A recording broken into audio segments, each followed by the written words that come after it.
Hi everyone, my name is Dr. John Daniel, and today we're going to be talking about neuropsychological testing for ADHD.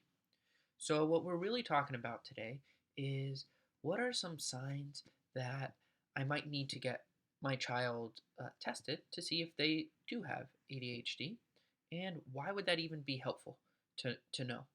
So, first, we'll get into it much more in detail a little bit later, but what do we mean by neuropsychological testing? Basically, what we're looking at are some standardized, very specific tests that look at different ways that the brain is functioning. And certain patterns or profiles indicate that a child might have ADHD. And then we're also looking at what's actually happening based off the child's reporting, the parents reporting, the teachers reporting in their everyday life that might indicate that that diagnosis of ADHD is fits what's going on. So, what are some common symptoms that might indicate that?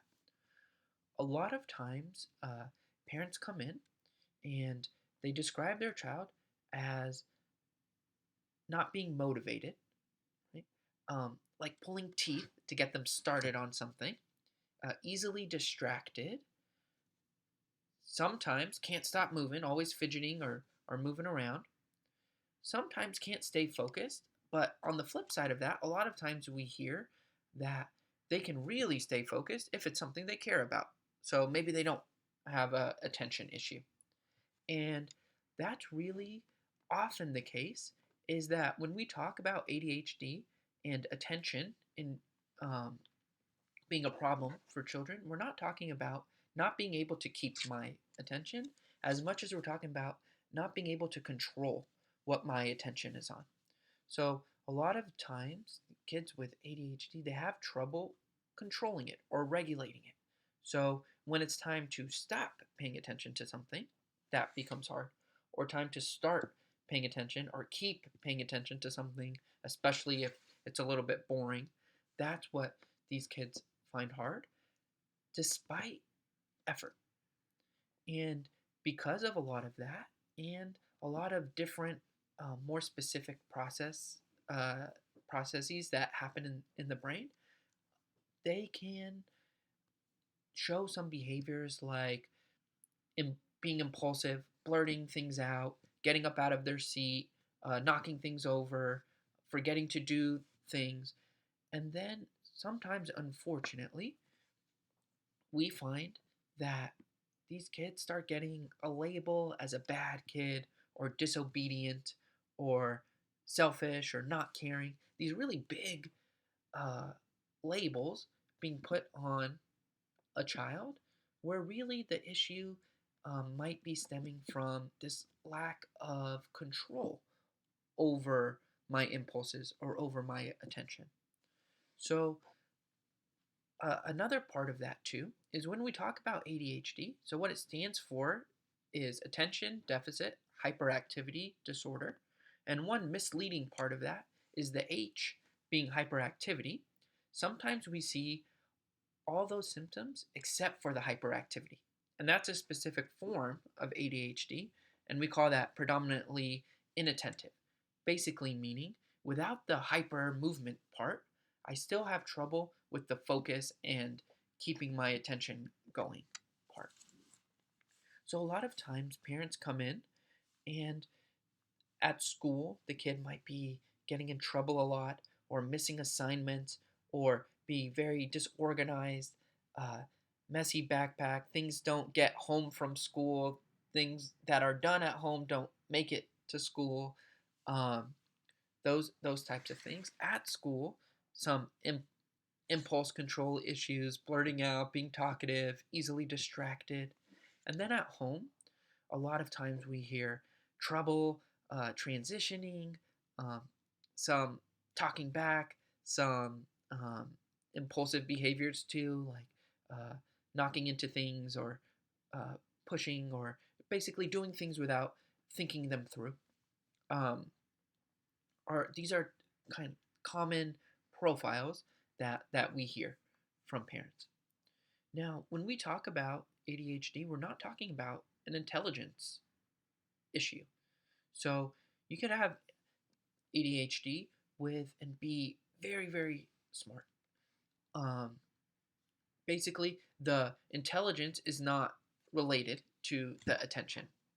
Um, and a lot of times, what we hear from parents, some of the hesitation is people are going to think my kid is stupid or put this label on my kid. Um, and that's very warranted that we don't want the label ADHD to dictate how people are seeing your child. So then what might make it warranted to have that diagnosis? And the big reason um, we're going to want to know if a child really does have ADHD is that it then gives a plan of what we can do. And there's a lot that we can do to help a child that's having those struggles. It doesn't mean being put in a separate class. It doesn't mean um, kind of that it limits what they're able to do or their potential. Actually, the opposite. What we want to know as early as possible is there this issue? So we can put the right supports in place to help address those areas of weakness that a child might have in terms of how their mind is functioning, as well as highlight these very common areas of strength that these kids have too, right? Of being a lot of times really um, active and engaged in hands-on learning and uh, being able to be creative and show that creativity while learning. These are all a lot of strengths that kids with ADHD commonly have that don't necessarily get highlighted because of some of the weaknesses that we described or some of the issues that might come up. So if that seems like a profile that meets what's going on for your child, it might be warranted to get some testing done and have a better picture of what are my child's strengths and weaknesses and what is really going on. Is it just he doesn't listen, he doesn't care, or is there something else going on that we can get my child some support for? So let's get into what a neuropsychological assessment looks like. Typically, we are looking at 5 or 6 sessions in the office. And within those sessions, we're looking at lots of different areas because the big theme of what we're trying to do with this type of evaluation is get a complete picture of what's going on. And there's very little that we can do by just describing there's this issue and this issue and this issue if we can't tie all those things together, especially with those strengths that we talked about too. So the first step usually is meeting with the parent, and uh, usually it's about a 2-hour interview where we're going over your child's early developmental history, um, the when some issues maybe started becoming noticed by you guys, what those are, how they're presenting now, um, what a typical day looks like, what some common difficulties look like, and that's going to help paint the picture of what questions we're trying to answer by the actual testing.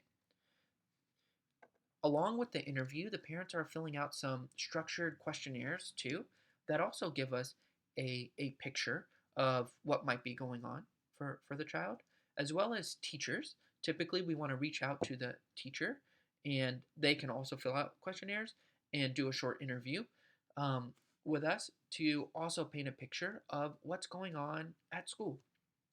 And for a diagnosis of ADHD, we want to see these symptoms, or we need to see these symptoms, I should say, in multiple settings. So if it's just happening at home, it might be something else. And if it's just happening at school, it might be something else, even though the intensity of how much they can happen might be different at school versus at home. Then, once your child comes in, Usually they're going to come in about 3 to 4 times. And we're looking at lots of different areas. First, we typically look at intelligence. And there's lots of different aspects of intelligence, like verbal, um, visual spatial, which are things like patterns and building and being able to recreate visual patterns. A lot of times we see that as a strength for kids with ADHD. We're also looking at problem solving, and then some common, not all the time, but some a common place for uh, a weakness for a child with ADHD are in two other areas of intelligence: working memory or short-term memory, where basically we're asking the child to store some information in their mind and then do something with it. So they might have to change the order of something or keep track of it, um, and then respond a little bit later. That tends to be a harder task, as well as something called processing speed, where we're looking at how quickly can a child do something that's relatively easy, but we're also looking at some impulsive mistakes or um, just keeping that attention going, even though it's an easy task. It can be hard to keep the focus on the task. So that's the first piece, and looking at those areas of intelligence really help paint what's going on for my child in their everyday life. So outside of those numbers, uh, how do these numbers translate to what I'm seeing for my child? The intelligence test can be really helpful for that. And then we're also looking at really specific tasks that the mind does. Some things like shifting attention. So sometimes um, these tasks look like, okay, when the color is blue, you have to do this, but when it's red, you have to do this kind of opposite rule. So we're asking a child to shift what they're focused on and what the rule is, and that's a one area of what we call executive functioning, which is this kind of fancy term to mean this control center for different areas of attention and focus and shifting of focus on rules and what I am paying attention to. So we do these really specific tasks too. And we're also looking at some emotional assessments for the child to get a better sense of how they're feeling about themselves. Because, like I said at the start, unfortunately, a lot of times these kids come in with this, for lack of a better word, bad kid type of label when that's not the case. But unfortunately, and why we really want to get these kids some support, is it's very easy for a child to internalize that I'm not following the rules, or I am getting in trouble a lot. So that must mean I'm a bad kid. So sometimes we do some of those emotional um, questionnaires and ask some questions to the kids to get a better sense of how they're feeling about themselves, and also that's going to be really helpful for what we can do after. Once all that's done, uh, a comprehensive report is written and it's shared with uh, you as a parent. You come back again in another about 2 hour meeting to go over all of the results. And then the real reason we're doing all of this is to carefully go over some recommendations that fit not just this kind of cookie cutter, oh, a child with ADHD needs to do this and this and this and this, but for your child based off of all this information we just got through through this process and how your child is presenting in terms of their strengths as well as some areas that they might need support. What can we do? And the good news is that there's a lot that we can do outside of this office to help support your child. So the school system is actually really well set up to put those supports in place, but first they have to know what it is that's actually going on. So a big part of this testing process is connecting with the school to also go over the results and give them those recommendations about what are some strategies that we can put in the classroom or in the school um, to help support the child, as well as at home. What are some things as parents you guys can do, maybe a little bit differently, to help target these specific areas that are harder for your child? And then what other services, usually that are covered through insurance, might be helpful for this child? Those are all things we're looking at once that process is complete and based off of uh, the results of that assessment process. So that's a little bit about what that picture, a little picture of what that process, that testing process actually looks like. And then the biggest feedback we get about why that is helpful, a lot of times parents describe feeling, okay, now I have a direction to go. Now I have a better sense about the why some of these things are happening.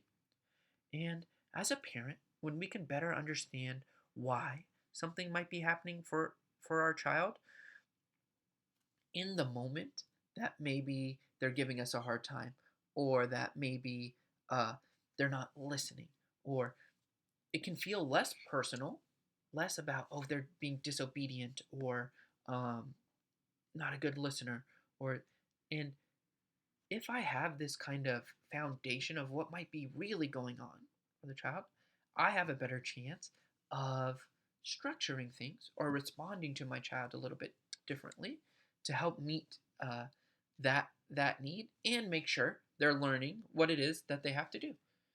Then also, it helps parents describe feeling, okay, I feel a little more confident being able to advocate for what my child needs outside of home, so at school, and feel a little more confident being able to let the school know what it is I need from them to support us and to support our child. So those are some of the benefits that we see from this testing process. So I hope the description was helpful. And as always, if you have any questions or um, want any more information, you can always reach out for a free consultation. Thank you so much.